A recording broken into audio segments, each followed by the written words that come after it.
آج کی اس نشست میں ہم گفتگو کریں گے اوقاف کے بارے میں۔ اوقاف کسے کہتے ہیں، اس کی شرعی حیثیت کیا ہے، شرعی بنیادیں کیا ہیں، اوقاف کی کتنی قسمیں ہیں اور اوقاف کے حوالے سے اسلامی تاریخ کیا رہی ہے۔ اوقاف وقف کی جمع ہے۔ وقف کسے کہتے ہیں؟ وقف دراصل اللہ تعالیٰ کے راستے میں خرچ کرنے یا انفاق فی سبیل اللہ کی ایک خاص شکل ہے۔ ہم جو کچھ خرچ کرتے ہیں تو ظاہر سی بات ہے غریبوں کو دیتے ہیں، صدقہ کرتے ہیں، کچھ اور کرتے ہیں تو وہ چیز خرچ ہو جاتی ہے۔ خرچ کرنے کی ایک شکل یہ ہے کہ کوئی ایسی پراپرٹی، کوئی جائیداد، کوئی چیز جس کے اصل کو محفوظ رکھا جائے اور اصل کو محفوظ رکھتے ہوئے اس کے فوائد کو یا اس سے حاصل ہونے والی آمدنی کو اللہ کے راستوں کی جو مختلف شکلیں ہیں، انفاق فی سبیل اللہ کی جو مختلف شکلیں ہیں، ان میں سے کسی ایک شکل کے لیے اس کو مخصوص کر دینا، یہ وقف کہلاتا ہے۔ وقف دراصل اسلام کی خصوصیات میں سے، اسلام نے بہت سی چیزیں دی دنیا کو۔ مسلمانوں کی ایک تفصیلی تاریخ ہے، ایک روشن تاریخ ہے کہ مسلمانوں نے کس طرح انسانوں کی بھلائی کے لیے اوقاف وقف کیے، اپنی اپنی جائیدادیں وقف کی۔ اور اگر ہم تاریخ کا مطالعہ کریں تو اندازہ ہوتا ہے کہ صرف انسانوں کے لیے نہیں بلکہ بغداد کی تاریخ اگر پڑھیں تو جانوروں کے لیے بھی اوقاف تھے، لوگوں نے جائیدادیں وقف کی تھیں، جانوروں کے لیے بھی اسپتال قائم کیے گئے تھے۔ تو جو خیر کے راستے ہیں جسے ہم صدقہ جاریہ کہتے ہیں، کنواں کھدوانا، راستے میں پانی کا انتظام کرنا، اسپتال قائم کرنا، دینی تعلیم کے فروغ کے لیے دینی تعلیم کا نظام بنانا، اللہ تعالیٰ کی عبادت کے لیے مساجد کا نظام، انسانوں کو بیماریوں سے علاج کے لیے اسپتال کا قیام، اس طرح مختلف دینی، سماجی اور رفاہی کاموں کے لیے وقف کا طریقہ قائم ہوا۔ اسلام میں اس کی تفصیلات موجود ہیں اور مسلمانوں نے ایک سنہری تاریخ رقم کی پورے دور میں، عہد نبوی، عہد صحابہ، خاص طور پہ خلفائے راشدین، اور بعد کے دور میں اگر ہم دیکھیں تو اوقاف کی بڑی تفصیلات ملتی ہیں۔ تو اوقاف کی بنیادیں کیا ہیں؟ شریعت میں اوقاف کی حیثیت کیا ہے؟ اوقاف ایک بہت اچھی اور مستحسن چیز ہے۔ فقہاء نے اس کو سنت یا مستحب کہا ہے۔ اس کی بنیادیں کیا ہے؟ قرآن کریم میں جہاں جہاں خرچ کرنے کی ترغیب دی گئی ہے، مثلا سورہ آل عمران اللہ تعالیٰ فرماتے ہیں اعوذ باللہ من الشیطان الرجیم بسم اللہ الرحمن الرحیم لن تنالوا البر حتی تنفقوا مما تحبون، تم نیکی کو نہیں پا سکتے یہاں تک کہ جو تمہیں زیادہ محبوب ہو اس کو خرچ کر دو۔ اسی طرح سورہ بقرہ میں ہے یا ایھا الذین آمنوا انفقوا من طیبات ما کسبتم ومما اخرجنا لکم من الارض، کہ جو تم کچھ کماتے ہو اس میں سے بہتر چیزیں خرچ کرو، اور جو زمین تمہارے لیے پیداوار دیتی ہے، زمین سے جو پیداوار انسانوں کے لیے پیداوار کا وجود ہوتا ہے، فصلیں تیار ہوتی ہیں، اس میں سے جو بہتر ہے اس کو خرچ کرو۔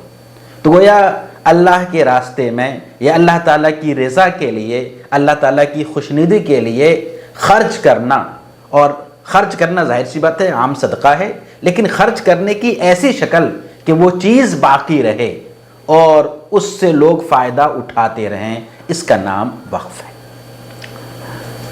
قرآن کریم کے اندر انفاق کی جو مختلف شکلیں بتائی گئی ہیں یا انفاق کی جو ترغیب دی گئی ہے، اسی کی ایک شکل وقف ہے۔ قرآن میں یہ متعین طور پہ وقف کا تذکرہ نہیں ہے، لیکن انفاق فی سبیل اللہ کی جو باتیں کہی گئی ہیں تو ظاہر سی بات ہے یہ بھی اسی کا حصہ ہے۔ البتہ احادیث میں ہمیں اس کی تفصیل ملتی ہے، خاص طور پر سیاہ ستہ میں اکثر محدثین نے اس روایت کو بیان کیا ہے کہ حضرت عمر نے خیبر کی زمین فتح کی اور اللہ کے رسول صلی اللہ علیہ وسلم کے پاس آئے اور انہوں نے کہا کہ بہت ہی بیش قیمت زمین ملی ہے، بہت ہی ایسا مال ملا ہے مسلمانوں کو، ایسی جائیداد ملی ہے کہ اس سے پہلے نہیں ملی، تو اس کے بارے میں فما تامرونی، آپ اس کے بارے میں کیا ہدایات دیتے ہیں، کیا آپ اس کے بارے میں حکم فرماتے ہیں کہ اس کو کیا کرنا چاہیے؟ رسول اللہ صلی اللہ علیہ وسلم نے ارشاد فرمایا ان شئت حبست اصلھا وتصدقت بھا، اگر تم چاہو تو اس کے اصل کو باقی رکھو اور اس کے فوائد کو صدقہ کر دو۔ راوی بیان کرتے ہیں کہ حضرت عمر نے اس کو اسی طرح صدقہ کیا، اس طور پہ کہ اللہ تباع، نہ اس کو بیچا جائے گا، ولا توہب، اور نہ اس میں اس کو ہبہ کیا جائے گا، ولا تورث، اور نہ اس میں وراثت جاری ہوگی۔ کن لوگوں میں؟ فی الفقراء، غریبوں کے لیے، وذوی القربا، اور اسی طرح والرقاب، اور پھر ضیف اور ابن السبیل، مد بھی متعین ہیں غریبوں کے لیے، اسی طرح مسافروں کے لیے، رشتہ داروں کے لیے، غلاموں کے لیے، مہمانوں کے لیے۔ یہ وہ لوگ ہیں کہ جس کو ہم عام سماجی انداز میں کہہ سکتے ہیں کہ یہ ضرورت مند ہوتے ہیں۔ خیبر کی زمین، بیش قیمت زمین، اس کو اس انداز سے وقف کیا، اور اس کی تفصیلات احادیث میں موجود ہیں۔ صحیح بخاری کے شارح ہیں علامہ ابن حجر، وہ فتح الباری میں لکھتے ہیں کہ اوقاف کے سلسلے میں، وقف کے سلسلے میں، یا وقف کی مشروعیت کے سلسلے میں یہ سب سے بڑی بنیاد ہے۔ دوسری بنیاد کہ اگر اسلامی تاریخ کا مطالعہ کریں تو ہر دور میں ہمیں یہ چیز ملتی ہے کہ مسلمانوں نے مختلف کار خیر کے لیے اپنی اپنی استعداد اور اپنی اپنی صلاحیت کے لحاظ سے اوقاف قائم کیے ہیں۔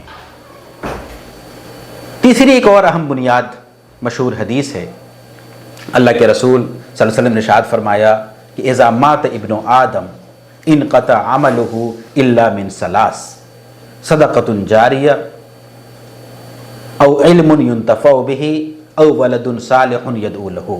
یہ ترمذی کی روایت ہے کہ جب کسی انسان کا انتقال ہو جاتا ہے، کوئی انسان اس دنیا سے رخصت ہو جاتا ہے، تو ان کے اعمال کا سلسلہ ختم ہو جاتا ہے، لیکن تین چیزیں ہیں جو ختم نہیں ہوتا بلکہ اس کا سلسلہ جاری رہتا ہے۔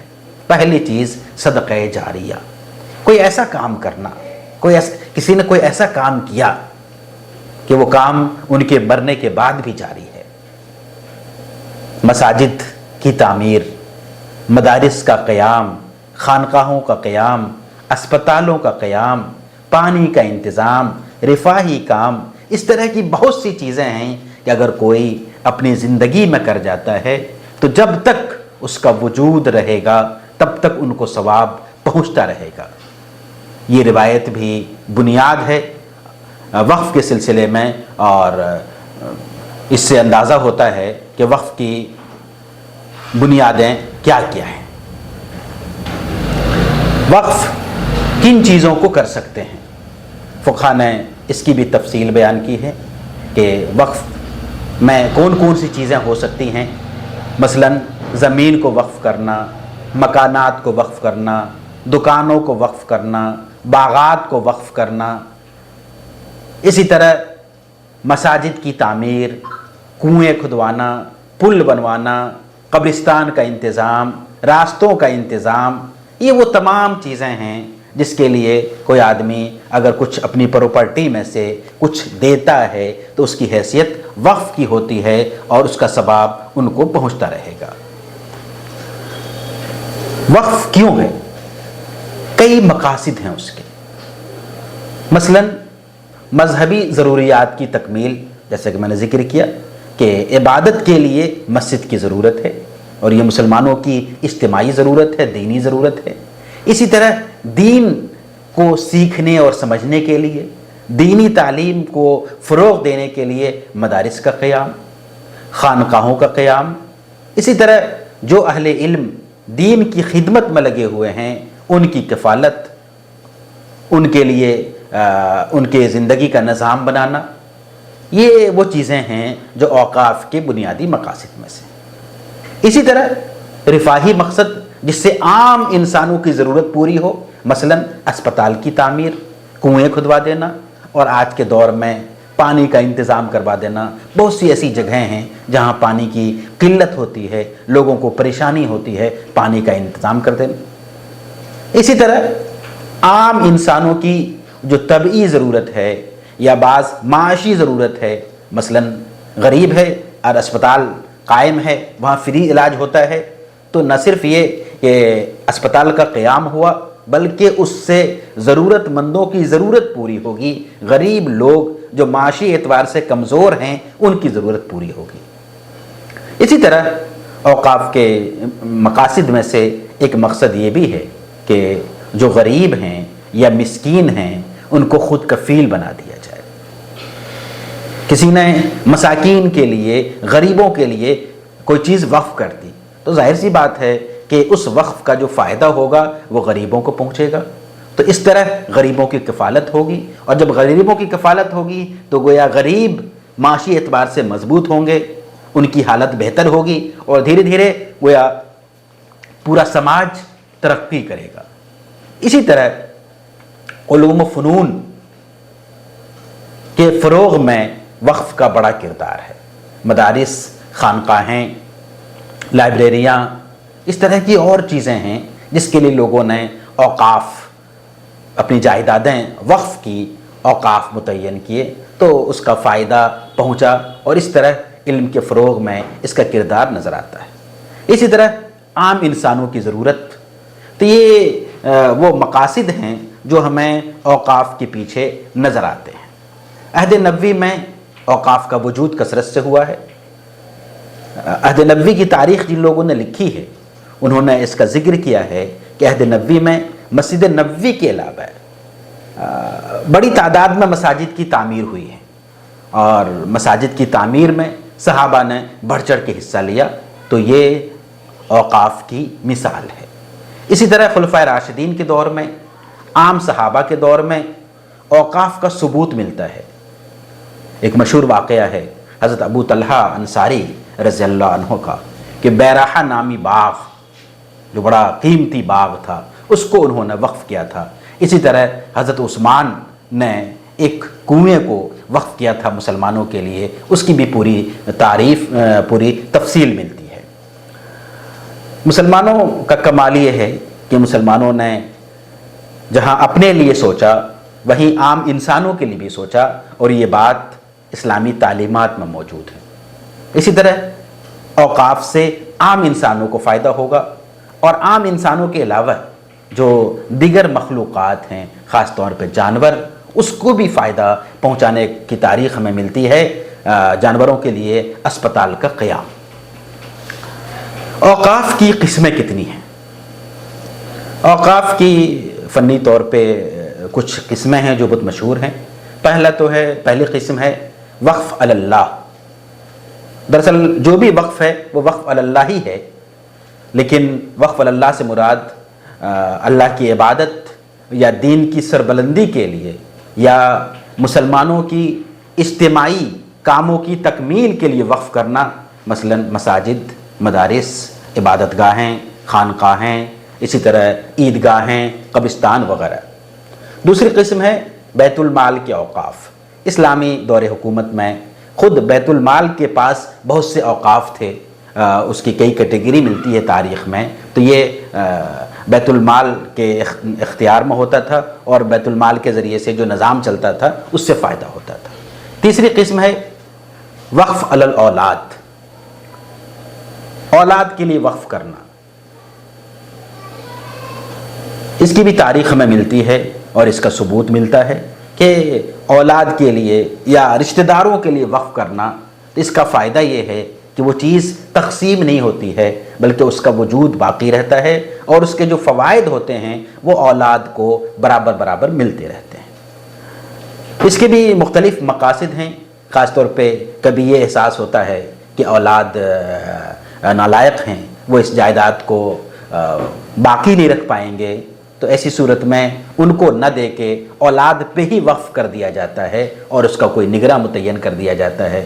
یا پھر کبھی ایسا ہوتا ہے کہ حکومتیں جائیدادوں پہ قبضہ کر لیتی ہیں، تو اس سے بچانے کے لیے بھی وقف علی الاولاد کی تاریخ ملتی ہے تو اسلامی تاریخ میں یہ کچھ چیزیں ہیں جس میں وقف کی شکلیں پائی جاتی تھیں۔ اس وقت مسلمانوں کے پاس بڑی تعداد میں اوقاف موجود ہیں اور ان اوقاف کا فائدہ مسلمانوں کو نہیں پہنچ رہا ہے۔ تمام مسلمانوں کی مذہبی اور اجتماعی ذمہ داری ہے کہ اوقاف کے نظام کو درست کریں۔ ہمارے علم میں کوئی اگر وقف ہے، کوئی وقف پراپرٹی ہے، تو ہم دیکھیں کہ اس وقف پراپرٹی کی تفصیلات کیا ہیں، وہ کن کے لیے وقف ہیں اور اس وقف کا فائدہ پہنچ رہا ہے یا نہیں پہنچ رہا ہے۔ جہاں مسلمانوں کو یہ شکایتیں ہیں کہ اوقاف پہ دوسرے لوگوں نے قبضہ کر رکھا ہے، خود حکومت نے قبضہ کر رکھا ہے، اور شکایت بجا بھی ہے، وہیں پہ خود مسلمانوں میں بھی بہت سے لوگ ایسے ہیں کہ جنہوں نے اوقاف کی پراپرٹی پہ قبضہ کر رکھا ہے اور اس کا فائدہ ان لوگوں تک جن کے لیے وہ چیز وقف کی گئی تھی صحیح طریقے سے نہیں پہنچ پا رہی ہے۔ تو دیگر لوگوں سے شکایت کے ساتھ ساتھ ہم خود جو زیادتی کر رہے ہیں اس پہ بھی ہمیں غور کرنا چاہیے۔ یہ کچھ باتیں ہیں جو اوقاف کے سلسلے میں بنیادی باتیں ہیں۔ اللہ تعالیٰ اسے قبول فرمائے اور اس کے نفع کو عام فرمائے۔ وآخر الدعوانا ان الحمدللہ رب العالمین۔